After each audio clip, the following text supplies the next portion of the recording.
आज सकाळु सकाळु मोर अवस्था एमती खराब हो बोली मु केबे भी भाभी नथिली। आसे चुली पाखरे बसला बेलू जाल सबू ओदा केमिति मु रोषेई करबी केते कष्ट फुंकी फुंकी चुली लगेली। एठी भेंडी को भाजिया पकई देछि काहेकि ना आज हम मोर भेंडी आंबुल बेसर दे झोल। किए खाइबा पई ये सब पसंद करती कमेंट करेंगे प्लीज। एठी मु चुली कर सब जाल को रखी देछि सुखिबो पुली बेसर बाटिक एठी थोई देछि।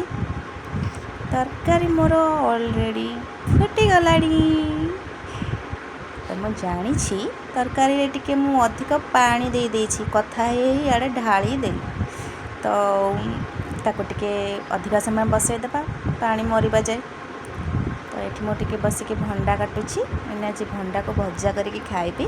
मोर भंडा भजा बहुत पसंद एमती के भाजिक खातु ना देखिए केते टेस्टी लगे।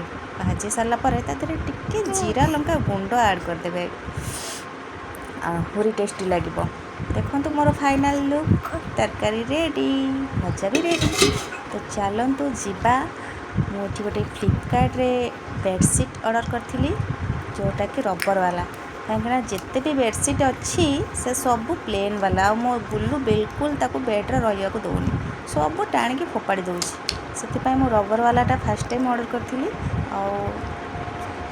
आटा भी बहुत सुंदर लगुच देखु ना केते सुंदर लुक आसी। बेडसीट तो पकईदेली एबे टिके शोई पड़ा चुली पाखर केते कष्ट आसिली तो ये रेस्ट ना कौन हम। वीडियो भल लगी टिके लाइक करदेवे और चैनल को सब्सक्राइब करेंगे। हाँ कमेंट करने को भूलें। रही जय जगन्नाथ।